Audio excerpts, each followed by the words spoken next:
let's talk about the third treatment for erectile dysfunction, surgery. Now with surgery, you have what's called an inflatable penis, or you have a semi-rigid penis. So we'll kind of talk about both of them. They do involve surgery, which means that you're gonna be placed under anesthesia, and what they're gonna be doing is implanting, or kind of what I like to call filleting open the corpus cavernosum. Okay, so this is basically the shaft of the penis. And if they're placing the inflatable one, what they're gonna do is it kind of looks like a plastic balloon, and they're gonna put this in both sides, left side and right side of the corpus cavernosum. So basically like in the middle of the tissue. And then the actual pump part will go into the testicle. And you're responsible for inflating it when you're ready. And with that one, you're not always erected unless you want to be erected. Whereas the semi-rigid implant is, for lack of better words, kind of like a dildo, just because you are erected all the time, or that's why they call it semi-rigid, because you don't have to inflate it. You don't really ever return flaccid.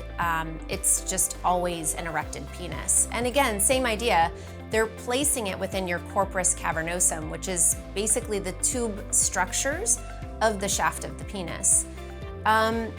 What I will say about this, the pros to having surgery, for those gentlemen, and when I say those gentlemen, I'm talking about my men, they're probably in their 70s and late 80s, okay? They've done everything. They've gone through Shockwave, they've gone through P-shots, they've done the blue pill, they've done the Trimix, whatever else they've tried and nothing else works, that's why they have surgery. They made it for you guys.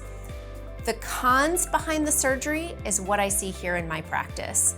And what these guys are saying is they feel very disconnected to their penis. They no longer have that sensation behind it, or what they like to call a robotic penis, or a robo penis, as you will. They say that they no longer can feel what's going on. And so, they don't have that tactile sensation anymore. And as we discussed earlier, that's part of getting an erection, right? That senses. You have to have that stimulus to release that dopamine and oxytocin of wanting to have intercourse. And once you have the implant, it just doesn't happen anymore.